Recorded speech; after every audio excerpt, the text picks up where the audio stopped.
Chapter 5. Ryuk's ship touched down on the world of Pergamon, a recently conquered human world that had been enveloped by the recent expansion of the Empire. Ryuk assumed the Emperor wanted to see if his process would work with the fresh slaves and not those who had been under the Daleks' care for a prolonged period. Ryuk expected to be greeted by the local commander and his aides, but instead was greeted by a robed figure, who gestured towards the Dalek base. Ryuk followed the figure to the base, followed by 3 of his Daleks, Lex, Trip, and newly arrived Blaine, a Dalek who was having difficulty controlling his aggression, so had been placed under Trip's care. Once inside the control room, the figure removed her hood, revealing Sub-Commander Law, the second hybrid created by Ytrel. She was shorter than Ryuk, a horn came up to his nose, but she was built like a Dalekanium house. He had witnessed her being physically able to push a Dalek whose thrusters were on full reverse. Her hair was a dark green and was tied back in a single tail. She wore a sleeveless top and leggings made from Dalekanium-enriched fibres. Though she was in an active combat role, she wore only a few pieces of armour, a chest piece, thigh guards, and boots. Ryuk noticed that various pieces had had a few new dents and scratches, probably acquired during combat against the inhabitants of this world. His eyes met hers. "Sub-Commander, it has been a while." Ryuk half bowed to her. Law removed her hood and turned to Ryuk. "Indeed. While you have been playing with the slaves, I have been doing actual work for the Empire." She gave him a cold look. Ryuk paused for a moment, but then she cracked a smile. "What is the situation here?" Ryuk asked. Law called up some data that she transferred to a holographic table in the centre of the control room. "The major population areas are secure." She gestured to a region that appeared on the holomap. "This was the last city to fall, but we estimate that at least 25% of the planet's military are still functional." Ryuk studied the map. 25%? That's a lot. I thought the 4th were meant to be fierce fighters. The planet's military have been trained by the Eden Alliance. They have been trained in guerrilla warfare. The voice came from General Dietrich of the 4th Conquest Army. Ryuk faced the general. "General Dietrich, I am Ryuk, slave relations..." "I know who you are. We have received a report on your activities. Impressive work, but I doubt you will be able to achieve the same effect here." The general adjusted the map to a new region. "The military has been split into small fighting units and has discarded most forms of military discipline. Our forces continue to be ambushed. Losses are starting to mount. We cannot afford to continue losing Daleks at this rate, and yet our efforts to find and exterminate the humans has been met with only limited success." "I will admit, they are sneaky creatures. The planet's natural electromagnetic properties make isolating individual life forms difficult at best," Law added. Ryuk closed his eyes as he worked on a mental plan of action. He opened his eyes and looked at Law. "Maybe that's why I'm here." Law frowned. "You have very little combat experience. What help can you be?" Ryuk ignored her. "General, may I borrow one of your troopers?" Dietrich looked at Law, who just shrugged. "For what purpose?" "If hunting the military forces is proving too taxing on your forces, then we must adopt a new tactic, with the help of the captives you have." This made no sense to Dietrich or Law. "The humans will not assist in the capture or extermination of their own kind." Ryuk smiled. "Exactly. No human could stand by and watch or listen to their fellows being killed." Ryuk left the control room, then a moment later came back in. "Which way to the detention section?" Law rolled her eyes and escorted Ryuk back out of the room. The detention section was a security structure the Daleks had turned into a makeshift prison. Ryuk observed several slaves moving bodies of what looked like military and police. These prisoners still had anger in their eyes. "I don't think sweet-talking these guys is an option," he thought to himself. Trooper Frost, along with 4 other Daleks, watched over the 40 prisoners in this section. The humans saw Ryuk and Law before Frost did. At first he didn't know what they were reacting to. Then he turned and noticed the 2 new arrivals. "Sub-Commander Law, Section Leader Ryuk," Frost said. Ryuk was still expecting opposition from any Dalek, even though he had not had a problem with any since his first assignment. "Trooper, Ryuk has a plan to assist in our locating the remaining military personnel, and he needs your help," Law explained. "How can I be of assistance?" Frost asked. Ryuk had moved to the prisoner enclosure. He opened a cell and beckoned for 2 prisoners to exit. 2 men nervously obeyed.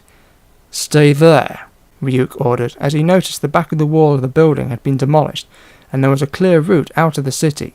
He turned to Lex and Trip. "You two, one gunstick on each. Blaine, stay." Lex and Trip nodded their eye stalks. Blaine shook nervously.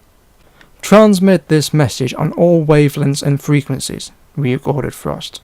I obey. Connecting to command network. Link established. Commencing transmission. One of the few functioning data terminals in the building sparked to life and displayed an image of Ryuk through Frost's eye. "Attention! Attention! I am Ryuk. I come before you to offer a choice. All military personnel will surrender immediately. Failure to do so will incur consequences." Ryuk gestured to Lex and Trip, who fired a single blast at each of their targets. The two humans yelped and then fell over dead. There was a scream from the remaining prisoners. Ryuk gestured to Frost to focus his vision. As you can see, we have men, women, and children, some of whom are injured. But do not think only the men are at risk. You have 2 hours to surrender. After that, we begin exterminating a prisoner every minute.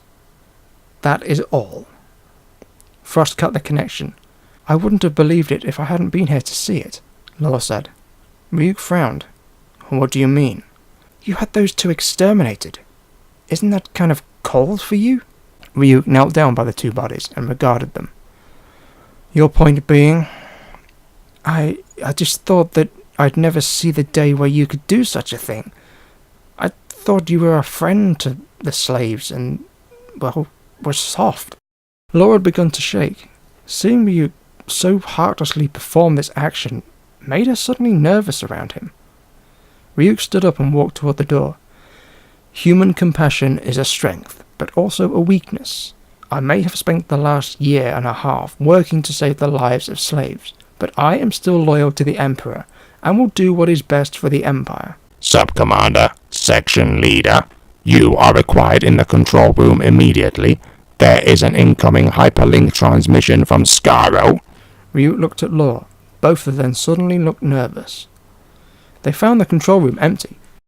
"Must be a private communication," Law said as she routed the communication to the main terminal. Ryuk didn't have time for his usual kneeling ceremony. The Emperor appeared on the screen instantly. Instead, Ryuk bowed before his master. "Sub-Commander Law, Section Leader Ryuk," the Emperor bellowed. "What are your orders, Emperor?" Law said. She had the same experience dealing with the Emperor, but whereas Ryuk wasn't visibly fazed by his presence, she showed the slightest signs of fear. Her fists were tightly clenched. "I have been watching you both for some considerable time. You have both served the Empire well, and have proven to be of greater value to the Empire than was originally predicted." "I'm glad we've exceeded your expectations," Ryuk chimed in. "Indeed. I was watching your transmission to the human military.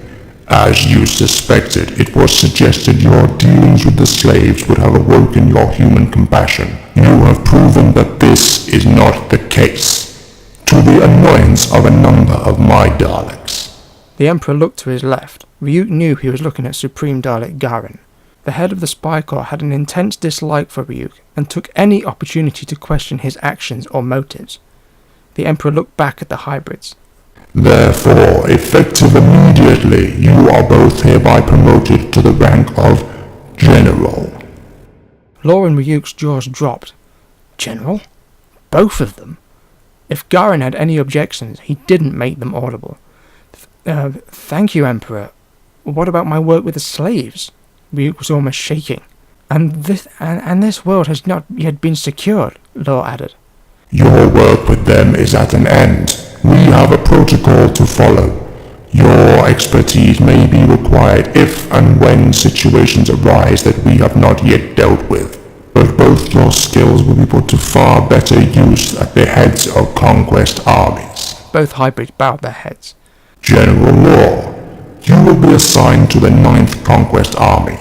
They have recently lost their general, and Sub-Commander Zeon is requesting immediate reinforcements." The 9th are known as the Cyber Stompers, aren't they? Focused on the recent cyber incursions? Law questioned. "Correct. General Ryuk, your skills are unique and would be ill-suited to a normal conquest army, and your success with the reclaimed Daleks has been most impressive. You will be assigned to Conquest Army 0.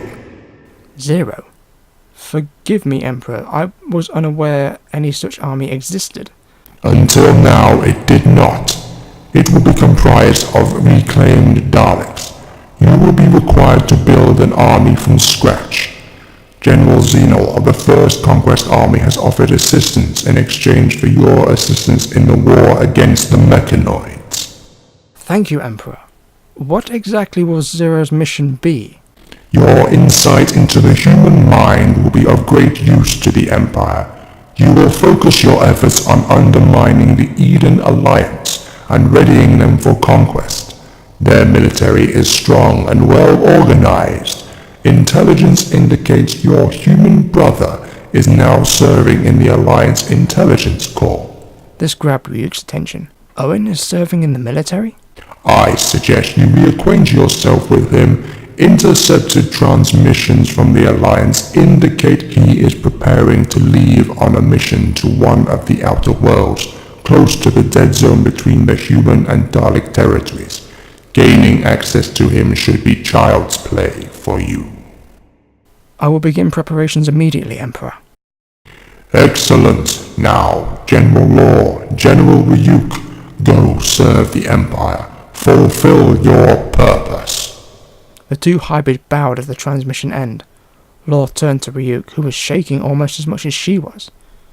General, both of us. She laughed. Ryuk regained control of himself. Today has been interesting.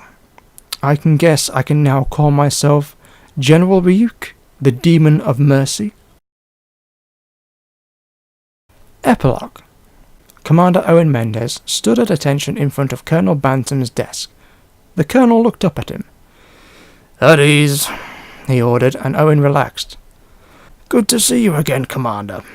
Did you get bored playing shipmates with Captain Strider?" Owen allowed himself a smile. "No, sir. Commander Strider has things well in hand, and I found no further evidence of corruption among the crew."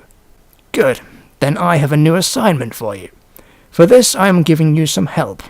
Private Torres, one of the best spotters to come out of the academy in years. Comes almost close to your score," the Colonel added. "Then it's an assassination mission." The question slipped out of Owen's mouth before he remembered he was talking to a superior officer. If he was offended, the Colonel didn't show it. "Not exactly. We have heard rumors that the Separatists are gathering a small force on one of their outer moons. We want you to go find them and assess their strength, then if necessary, take action." "Understood, sir." Owen turned to leave. "Oh, and one more thing. Watch your back out there. There have been unconfirmed reports of Dalek activity in that sector." Owen laughed. "I appreciate the warning, sir, but really, what are the chances of running into a Dalek?